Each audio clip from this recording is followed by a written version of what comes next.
Hey there, I'm Tessa. I'm Emily.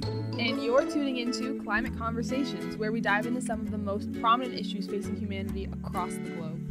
In today's episode, we're going to be talking about climate change, and to help us collect different perspectives, we have some very special guests joining us.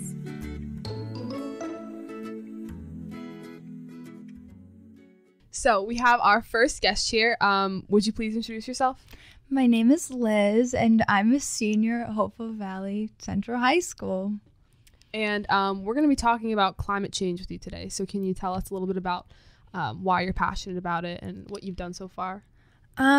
Well, I am extremely passionate about it because when I was in, I believe it was sophomore, like early junior year, I decided to join the YES Club. And so the YES Club, it stands for the Youth Environmental Society Club.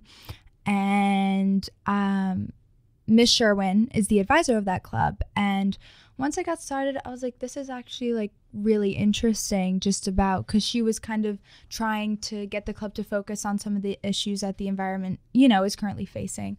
So I was like, this is actually really cool. So when she asked who wanted to be a leader for next year's club, I was like, oh my gosh, I'd love to do that. So now I am a leader of the YES Club, which has just made my passion become even stronger and, has really just made my interest grow to the point where I want to major in it in college.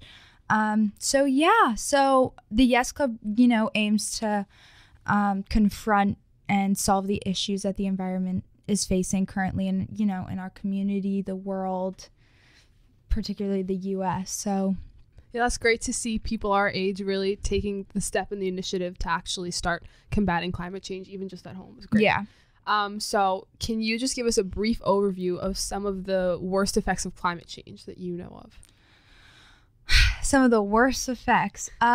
Well, it kind of just like affects our day-to-day life in general, just in terms of, the temperature outside. But you can sort of see the effects, within the ocean, as well as like some extinct creatures dying that we know of, as well as coral bleaching. Right, which is something I know you're very passionate about. Yes. So that is probably one of the most visible effects of climate change, just because the coral changes color to a completely white color.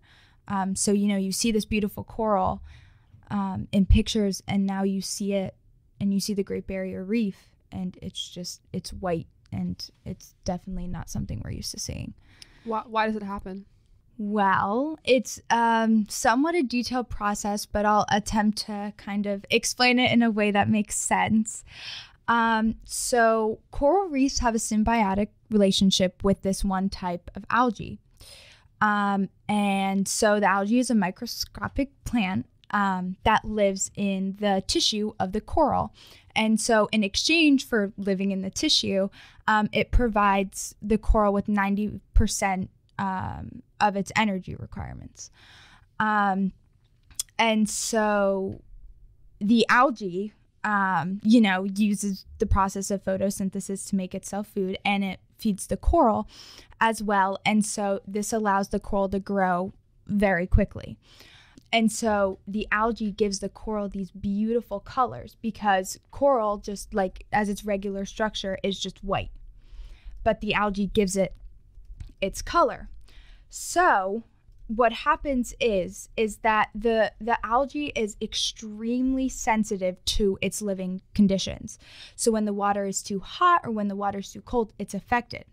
And so what happens is specifically when the water is too hot, the algae gets heat stress, and it results in it stop making the carbohydrates to feed the coral, and it starts to produce toxic waste. And when this happens, the coral has to reject the algae because it can't have that toxic waste within it.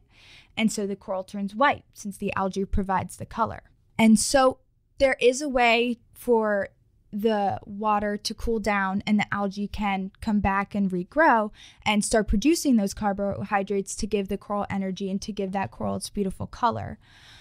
But scientists don't know exactly the time and the temperature that the water needs to be because there are so many variables that could affect that could just be so confounding. And so even if we did find it, it'd probably be impossible because at the rate of which the sea temperature is rising, it is probably somewhat impossible. Not impossible, but it would be extremely hard to fix the rising of the temperature of the ocean. So that's kind of the issue, and you can see how, obviously. So I have a quick question. When the coral is bleached, does it die? Technically, it's not dead because I believe it can still produce some food for itself, but if the algae doesn't grow back, it can definitely Are the die. algae dead? Yes. Okay. Wow, this is really, it's, it hurts to hear almost, that, the ocean's temperature rising is not going to get any better, especially with global warming. So I know some people might think that maybe it sucks that the coral's being bleached, but does it really have an impact on us? And from what I understand, we get most of our oxygen actually from photosynthesizing plants in the ocean. So especially algae. Yeah. Yeah. So when the coral, I just wanted to kind of also give another impact, but when the coral does become dead, it covers with other types of algae, which other fish feed off of. So the fish that are dependent on the specific type of algae that produces the toxic waste within the coral and then it needs to go off also start to die, which are fish like butterfly fish and other types of fishes that sometimes we eat, which even directly affects us because if we don't have those fish anymore, then, we're relying on other fish to eat, which is like just a whole supply and demand thing. Right. Wow. So it affects entire food chains. Yeah, definitely. Wow. Mm-hmm. So this all sounds very, what's the word? Terrifying? Yes. There's really no other word. Frustrating. Yeah, There's a lot of different a lot of different emotions that come to mind when you think of this. Yeah, really there are. So what can we do? What can we do to reduce our effects of climate change, stop coral bleaching, or at least slow the process down? Well, there's a lot of legislation being passed. One that I believed happened in August, but I would not quote me on that. But it was definitely very recent.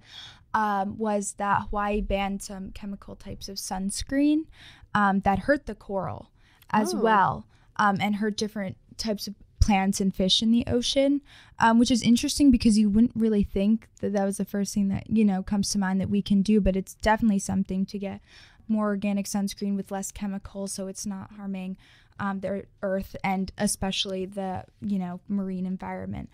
Another important thing to do is just keep your plastic out of the ocean. So, no plastic straws, no plastic bags. It's really easy to decrease your plastic use. You can just put your lunch in containers instead of putting it in a plastic bag. And there are also like types of like fabric packets that you can just put your, like Goldfish or Cheez-Its or whatever you have instead of just using a plastic bag. Turn your lights off. There's no need. The electricity bill can go up. So really you're killing two birds with one stone if you're just shutting off your electricity. Solar panels. We just got a bunch of solar panels at our school last year or 2 years ago.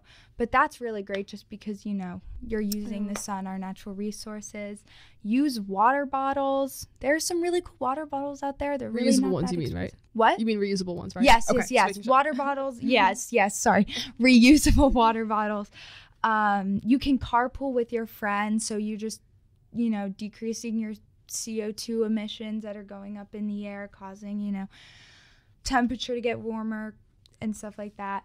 Mm-hmm. Only go out when you need to. It also helps with gas money, so you don't have to use as much money. So really, a lot of these things are just basic things that also kill two birds with one stone. So really, it doesn't make any sense to not do it, and it's just maybe a tiny bit of more time out of your day, but it really makes such a big difference. But we can't see it because a lot of people aren't doing those things. Yeah, I think that's a really important issue that you brought up, that a lot of people don't want to change their habits because they feel like either it's not going to have an effect or they don't want to put the time into it. But a lot of these things that you mentioned actually save people money, like not using your car as much or carpooling, turning off your lights and things like that. And really the whole thought process that, you know, my actions won't do anything because I'm just one person. But if everybody says that, then nothing's going to change. Yeah.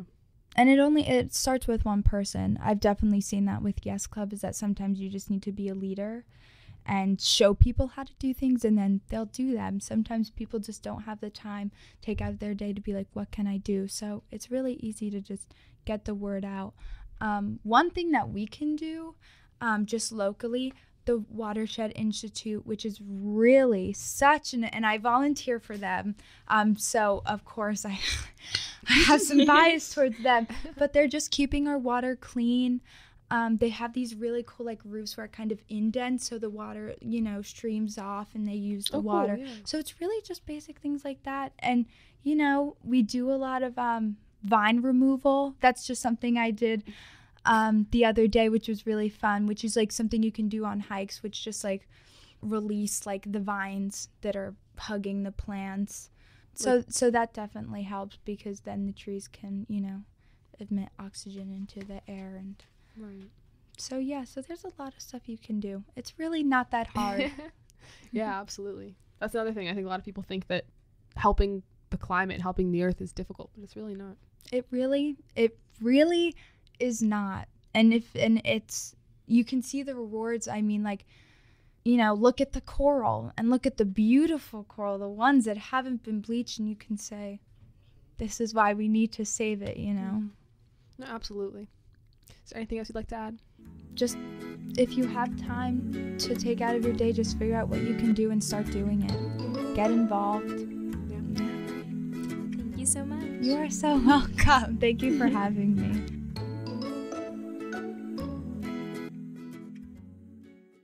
Okay, so for this next segment, we're here with a very special guest. So can you please introduce yourself?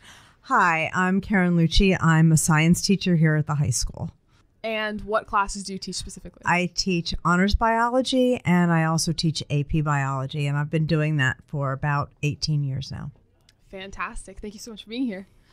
So we have a few myths we like to debunk with you. So Emily's going to start us off.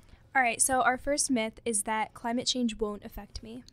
So that is understandable, because people perceive what's around them and you don't notice slight changes over time.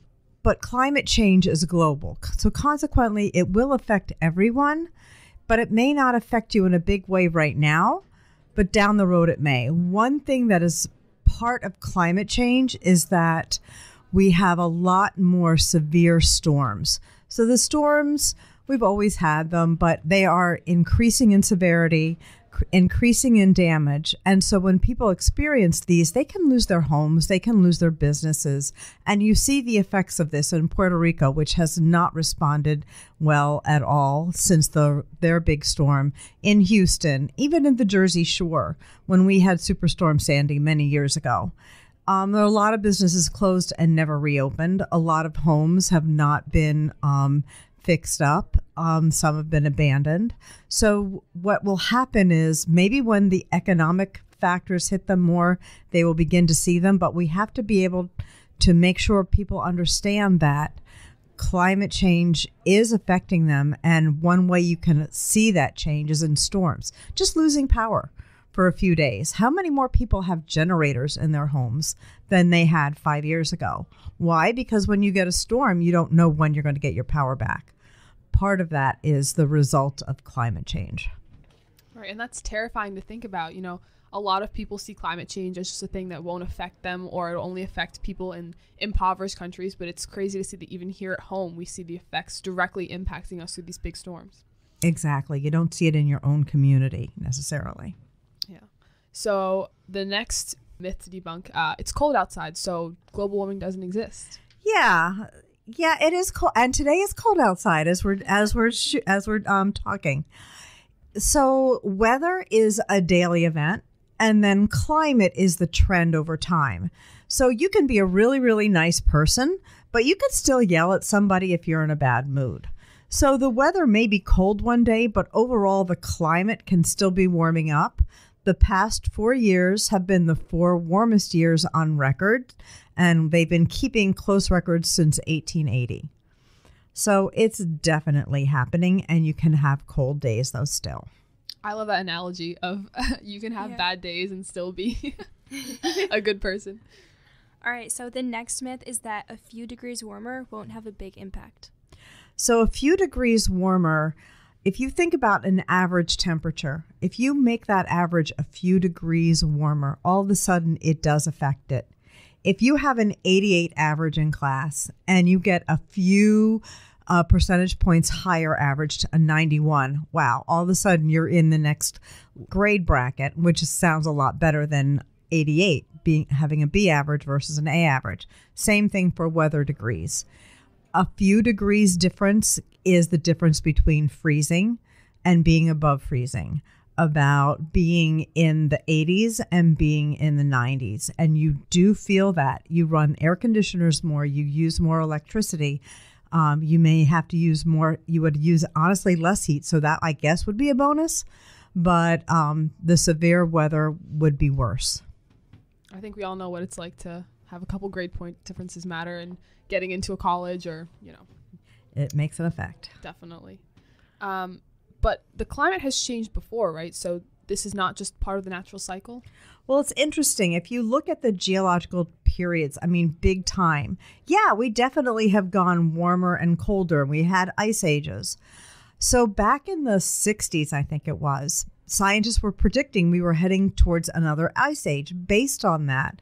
But we should be, time-wise, and where we are in geological cycles, you would think it would start cooling off. But actually, since it's getting warmer, we have to look at this and say, no, this is not the norm. We're not following those geological time periods. And the other thing is that we've had a big increase in temperature, even if it's less than a degree, over a relatively short time period. And we don't see that in our geological history. Aren't high amounts of CO2 in the atmosphere good for plants? Sure, they're great for plants. And if only plants were here, that would be fine. But there are animals here too, and there are things like the ocean. So when you increase the carbon dioxide in the world, you also start increasing the amount of carbon dioxide that can get dissolved in the ocean. So what we're seeing now is an increase in ocean acidification, which means that the pH of the ocean is actually going down a little bit.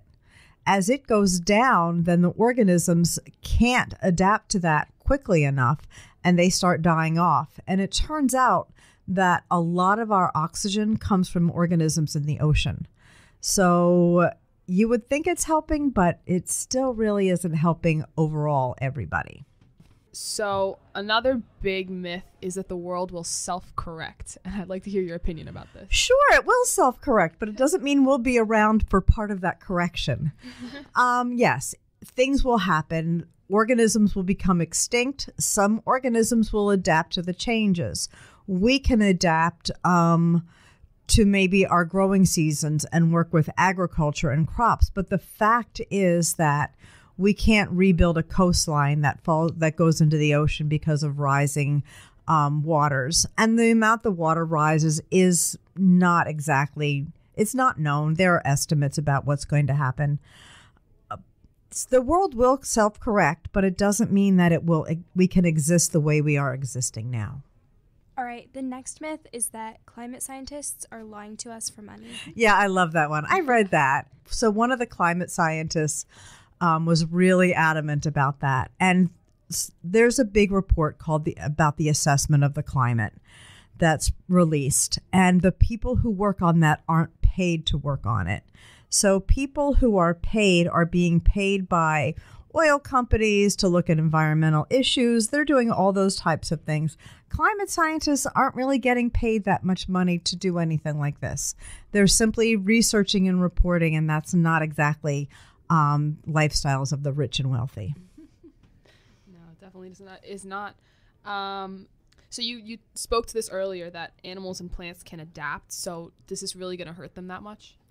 There are those that will adapt, but there are those that will become extinct also. Keep in mind that we have a relatively high extinction rate, and part of that is habitat destruction. As climate change keeps going and persists, we have more habitat destruction. Consequently, more organisms are becoming extinct.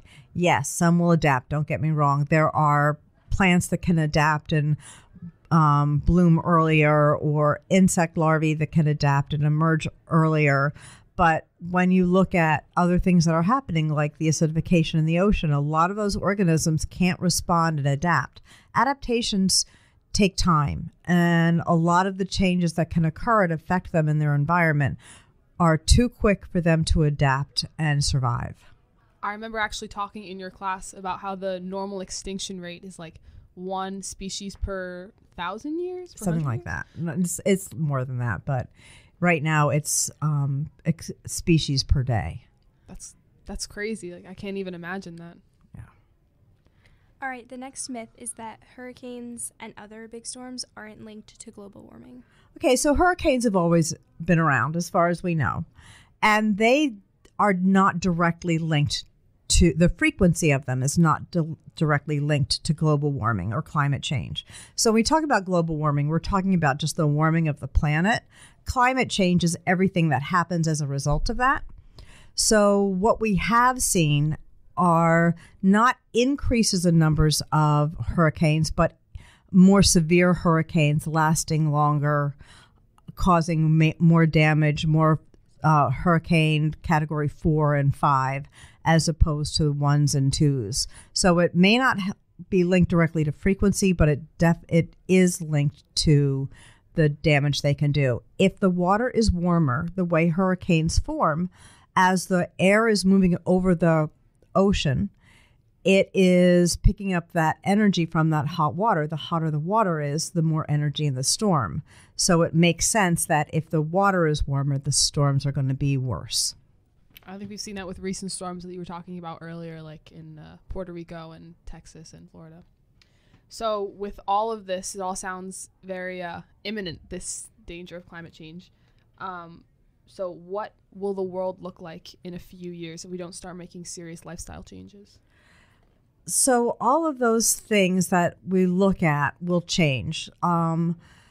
Growing seasons will change, which means in some areas they will actually get warmer, and you may have a longer growing season, but it can also be drier. So there will be changes in patterns of rainfall, which would lead to increased irrigation.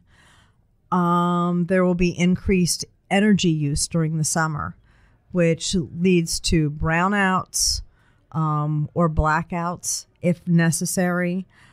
There will be less fresh water. We use more electricity. We use more gas to go more places.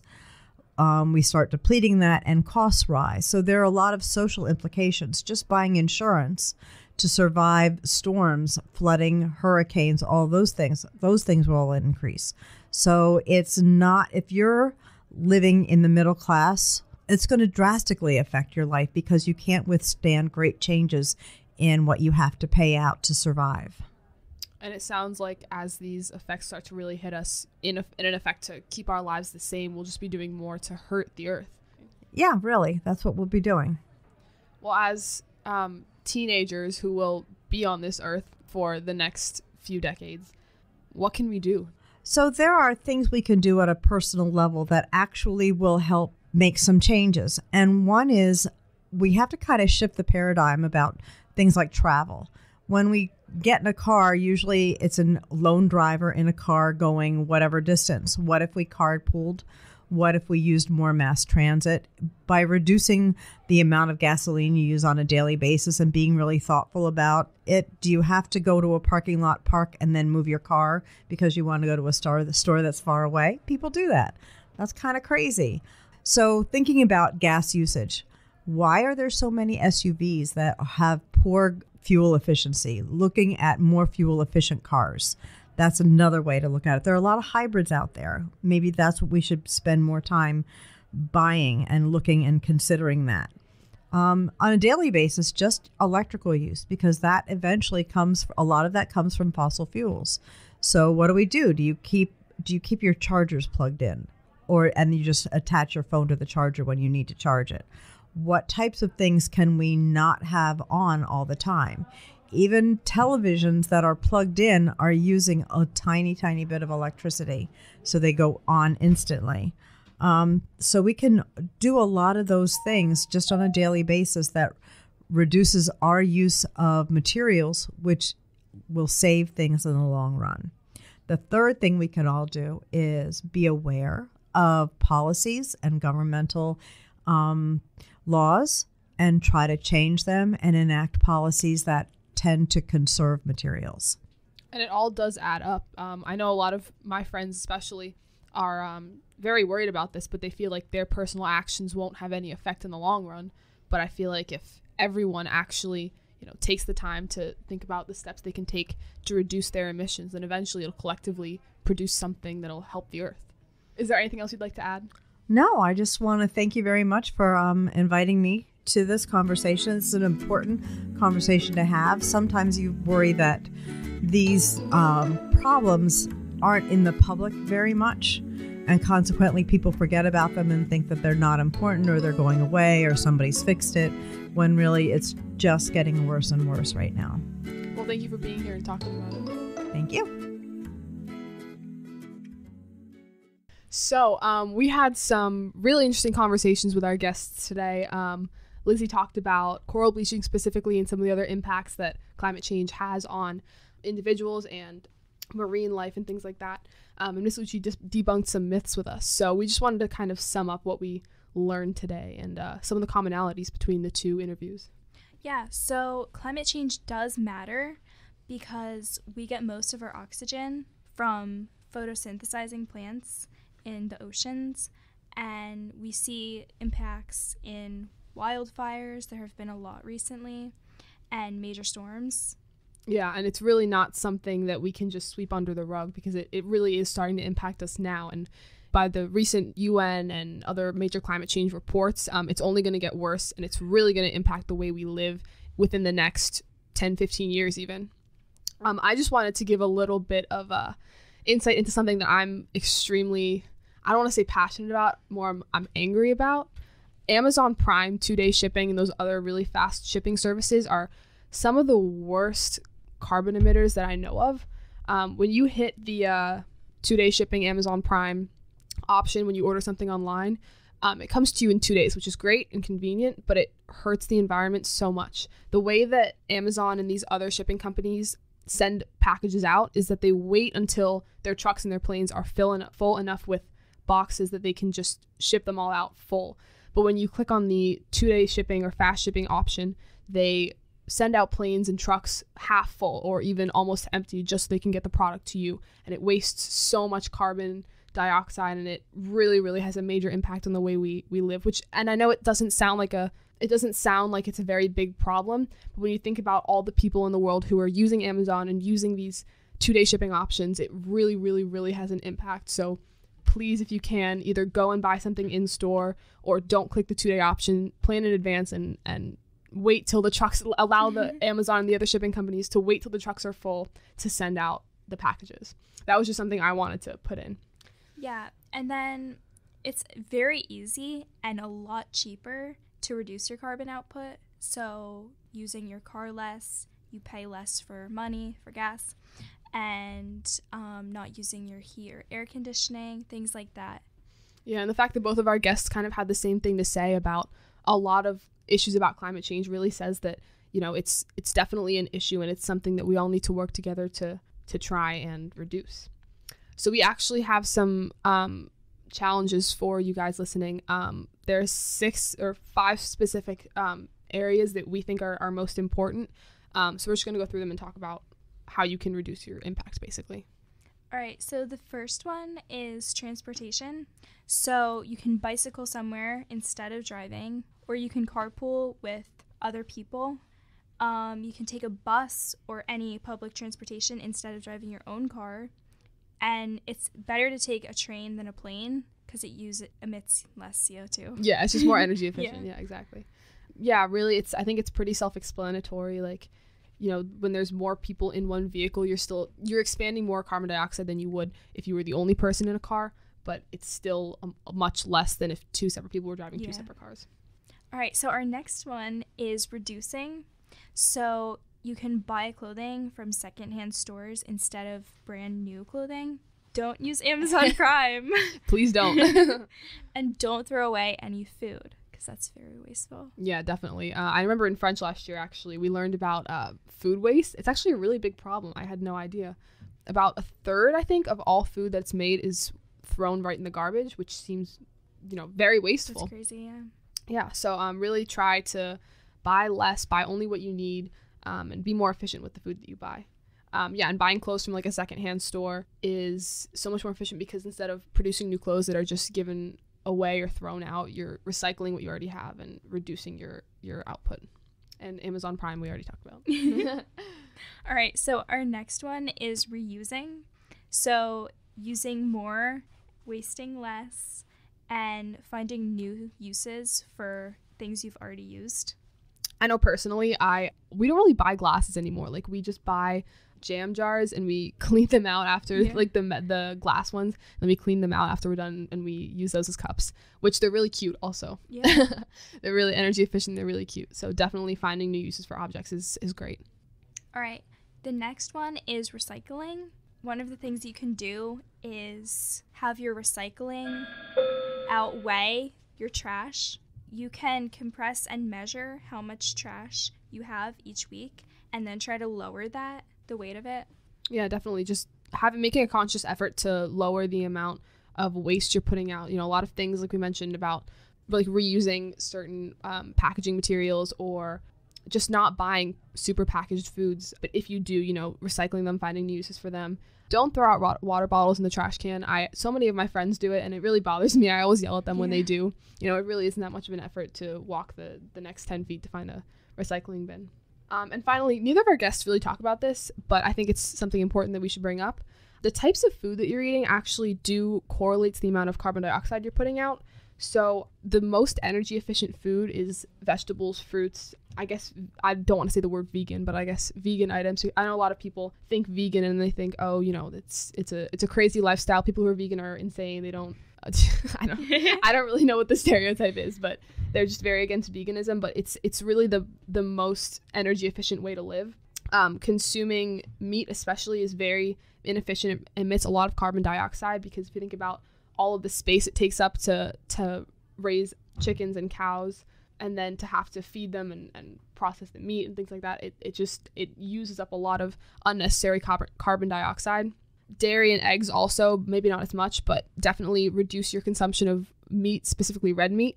Try to lean towards more lean meats like chicken or poultry, or try to reduce the amount of meats you're taking in overall, which are actually better for your diet in general, not just for reducing climate change.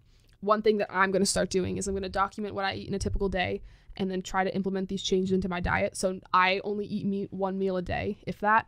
I think that's a good way to reduce your output just by choosing the food you eat. I saw a statistic once that said if everyone in America went vegan or vegetarian for a day, it would be the equivalent to taking off like 200 and something thousand cars off the road. It was crazy, yeah. So it really does have a big impact. This has been Climate Conversations. Hopefully you've learned something new about climate change, and this podcast inspires you to start reducing your carbon dioxide emissions. As both of our guests mentioned, really the only way to fix this problem is if everybody pitches in and does their part. Thanks for tuning in. I'm Emily. I'm Tessa. And we'll see you next week.